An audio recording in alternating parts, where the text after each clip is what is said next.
Bienvenue à New Providence. Je serai votre guide tout au long de notre visite.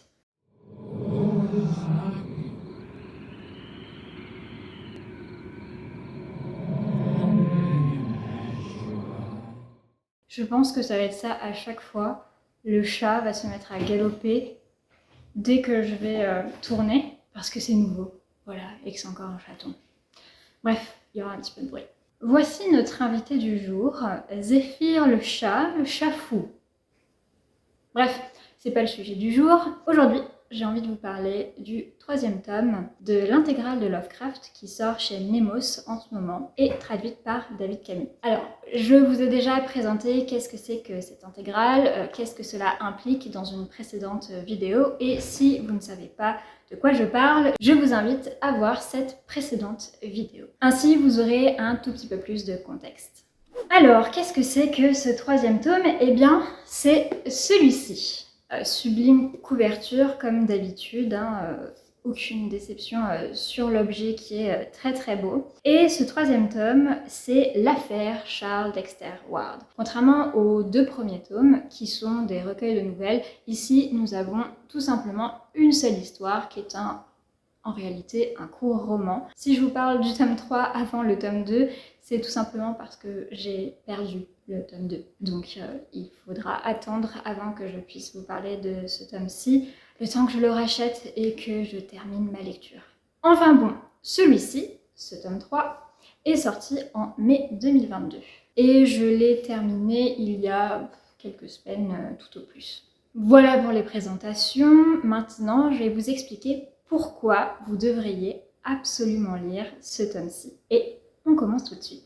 En premier, je vais vous parler de la traduction et du traducteur, comme la précédente vidéo où j'ai parlé des contrées du rêve, donc le tome 1 chez Nemos. Simplement, pourquoi lire ce volume-ci et pas un autre? Tout simplement parce qu'une nouvelle édition, une traduction assez monumentale réalisée par une personne, donc David Camus, et il y a 7 volumes. Donc tout simplement, déjà, c'est pour assouvir la pulsion de collectionnite aiguë que nous avons probablement en grande partie. Comme je l'ai présenté dans la précédente vidéo de pourquoi vous devriez lire cette traduction et peut-être pas une autre, tout simplement en premier c'est une traduction harmonisée et qui se veut proche de la langue d'origine, donc de la langue anglaise américaine.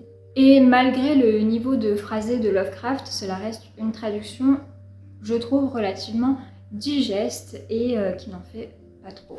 Ensuite, pourquoi lire cette traduction? Eh bien, pour la préface également par l'auteur, donc David Camus, qui, à chacun de ses volumes, met quelques pages où il écrit ses pensées par rapport à la traduction et également ses ressentis. Pour moi, personnellement, c'est un véritable plus d'avoir l'analyse de quelqu'un qui a travaillé sur une traduction, qui n'est pas américain, qui n'est pas du contexte de Lovecraft, et qui a fait vraiment l'effort d'un travail de source, d'un travail de chercheur. Qu'est-ce que tu fais? Tu lèches les cheveux? Non, c'est bon les cheveux. D'ailleurs, le saviez-vous? L'affaire Charles Dexter Ward a été rédigée à Providence entre janvier et mars 1927, et c'est la plus grande œuvre proposée par Lovecraft. Et si vous ne le saviez pas, maintenant vous le savez. En effet, il l'a rédigée un an après son retour de New York, renonçant à une vie normale. Qu'est-ce que la normalité? Avec sa femme Sonia Green. En plus, ce que vous tenez entre vos mains, comme le dit si bien David Camus, c'est un tombeau, une tombe, un testament par Lovecraft, pour Lovecraft. C'est le réel tombeau de l'auteur de Providence. Pourquoi est-ce qu'on dit ça? Je vous l'expliquerai un peu plus tard, mais en grande partie parce que ce texte n'est pas vraiment écrit pour être lu, c'est simplement des mots rêvés, une ambiance, une réalité parallèle qui appartient à l'auteur. Charles Dexter Ward, c'est un peu l'extension de Lovecraft. Et je vous fais un bref résumé de la préface qu'on peut lire par David Camus et ce que j'en ai retenu. Cette œuvre-ci, il l'a écrite après avoir tenté la vie normale. Et malheureusement, finalement, il a bien vu qu'il ne pouvait pas vraiment s'y faire. Métro, boulot, dodo, femme, enfant, tout ça c'était pas franchement pour lui. L'affaire Charles Dexter Ward, c'est une histoire qui parle de ce décalage avec le monde plus commun, avec ce qui nous entoure. Le fait de pas vraiment savoir où est notre place aussi dans la lignée, dans la famille. Et je pense que ce décalage avec le reste du monde, le reste de la société, on est pas mal à le ressentir. Et je pense que lire l'affaire Charles Dexter Ward, c'est assez cathartique, comme ça a pu être éventuellement cathartique pour l'auteur. C'est mi-rassurant, mi-effrayant. C'est pas des faux semblants, cette histoire-ci, mais elle donne autant des mots à des problématiques que l'on peut vivre au quotidien, comme une multitude de solutions. Et surtout, c'est un énorme attention, avec énormément de bienveillance. Pour moi, cette histoire, c'est vraiment l'histoire d'un espoir dramatique, qui est, en somme, beaucoup un élément de l'essence Lovecraftienne. Également, ce court roman, c'est le passage à l'âge adulte, c'est quitter l'enfance, quitter l'insouciance, se confronter à la réalité. Parce que voilà, la vie, c'est pas tout beau tout rose, c'est souvent compliqué, parfois injuste, et c'est de ça aussi que ça parle, cette histoire. Ça parle d'injustice, mais aussi dans un cadre ésotérique, magique, un peu un conte de fées qui tourne plutôt mal. Tout ça, c'est globalement l'analyse que peut en faire le traducteur, mais aussi un petit peu mes rajouts de mes ressentis, avant de vous parler plus en avant de l'histoire. Et l'affaire Charles Dexter Ward, c'est aussi le récit d'une prise d'otage par le passé sur le présent. Particulièrement dans ce texte, même s'il y en a beaucoup d'autres, on sent beaucoup plus le changement d'état d'esprit de Lovecraft. On voit qu'il y a eu un turn-up dans sa vie et qu'il avait besoin de l'extérioriser quelque part.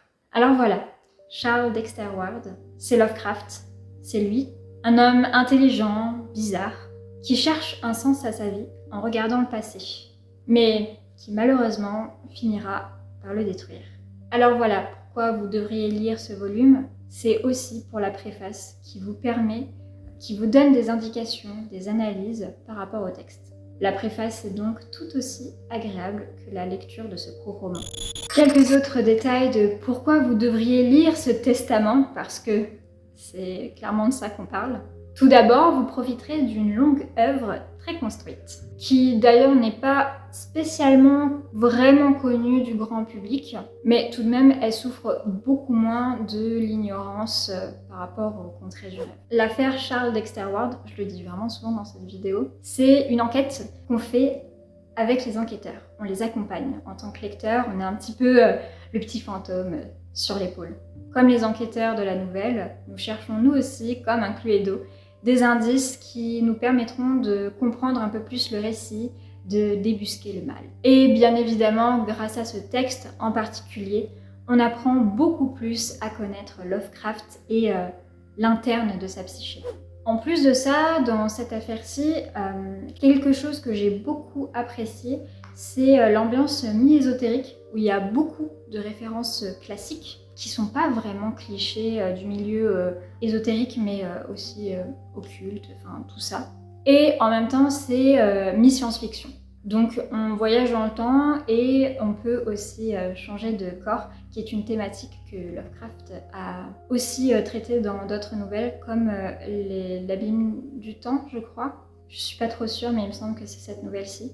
Sans compter, et ça je l'ai déjà évoqué un tout petit peu plus tôt, c'est aussi un peu un conte de fées. Il y a une histoire d'amour, des ruptures dramatiques, des créatures, des chevaliers servants, bref. C'est presque binaire par rapport au conte de fées où il y a gentil méchant, mais Lovecraft a fait vraiment un tour de force, je trouve, avec ce récit-ci où c'est ésotérique, magique, science-fiction, ce qui matche pas toujours, et ça fait très conte de fées, mais un conte de fées revisité, beaucoup plus mature, beaucoup plus sombre. Un conte de fées qui se passe à son époque, à lui. Il a réussi à transvaser certains codes du conte de fées pour créer un récit contemporain de lui, qui reprend les codes et en même temps qui est très original. Bref, comme beaucoup de contes de fées, ce sont des récits initiatiques. En ce qui concerne mes ressentis et ce superbe texte, je l'ai beaucoup aimé parce qu'il tient vraiment en haleine. On a envie de toujours continuer, on voit pas forcément le temps passer, en tout cas personnellement j'ai pas trop vu le temps passer pendant mes lectures. Quand je devais arrêter, j'étais un peu triste parce que je voulais absolument la suite. Tel que c'est construit, on a des indices, c'est un peu... Ouais, c'est une enquête pour le lecteur. C'est un code ésotérique, c'est un rituel limite, ce bouquin-ci, et j'ai trouvé ça, la forme, très très cool, autant que le fond. Ce texte, c'est un testament. C'est pas forcément quelque chose qui doit être lu par l'autre, bien que, bon, un testament, ça doit être lu par la postérité pour rendre hommage aux défunts. C'est pas à lire tout de suite à l'écriture, c'est pas une nouvelle qui était vraiment destinée au lecteur, elle était surtout destinée aux dernières pensées d'un Lovecraft qui change. Et dans ce testament, il a vraiment fait un jeu d'enquête pour plus tard, pour les gens qui allaient éventuellement le lire après cette écriture. C'est un texte cathartique et il y a plein de petits indices sur qui il est, sur qui il aurait aimé être, sur ce qu'il pensait, sur ce qu'il croyait. Et personnellement, j'ai beaucoup apprécié, j'ai trouvé ça très personnel comme texte et étonnamment doux, étonnamment bienveillant. Pour lui, pour le passé, mais également pour le futur. Enfin voilà, si l'histoire finalement vous plaît pas tant, il y a aussi, si vous devez le prendre, c'est aussi pour l'objet, parce que il y a des super cartes. Il y a une carte de List, Massachusetts, avec les lieux emblématiques de l'auteur, comme Newburyport, Innsmouth, Arkham, Kingsport, Salem, bref, plein de petites zones très sympathiques. Et ça, pour le jeu de rôle par exemple, vous mettez ça sur la table, c'est largement suffisant. À condition que vos joueurs ne mettent pas leurs doigts pleins de gras de chips et ne renversent pas leur eau sur la divine carte. Mais ça, c'est globalement le même argument que je peux vous sortir pour chacun des volumes, parce que c'est déjà le cas dans le 1, le 2, là dans le 3, éventuellement dans les autres volumes, ça sera aussi le cas. Alors voilà, vous avez à peu près 150 pages d'aventures mystiques qui font vraiment réfléchir et qui peuvent donner matière à des réflexions spirituelles plus personnelles. C'est tout ce que j'ai à dire de pourquoi vous devriez absolument lire ce volume-ci. Si vous ne l'avez pas encore lu, faites-le. Qu'est-ce que vous attendez? J'espère que mon argumentaire vous aura au moins convaincu. Ce texte, c'est un texte vraiment personnel, d'aventure, mystique, qui fait voyager dans le temps, mais pas que. Avec ce texte, vous aurez l'occasion de vous plonger dans un court roman sombre et magique, qui revoit un petit peu les codes du conte de fées, un anti-conte de fées, si on peut dire ça comme ça. Et en plus de ça, évidemment, l'objet est magnifique. Franchement, ici, on adore les couvertures cartonnées, ça fait prestige. Comme d'habitude, lisez, likez, commentez vos ressentis, ce que vous en avez pensé, si vous l'avez lu, si vous ne l'avez pas lu également, si ça vous a donné envie. Partagez la chaîne, les vidéos, parce que ça aussi, ça m'aide à grandir et à pouvoir prendre un petit peu plus de temps pour faire des vidéos. Et je vois que vous êtes beaucoup aussi à regarder les vidéos sans être abonné. Ça brise toujours mon petit cœur, donc abonnez-vous. Et sur ce, on se dit à la prochaine fois.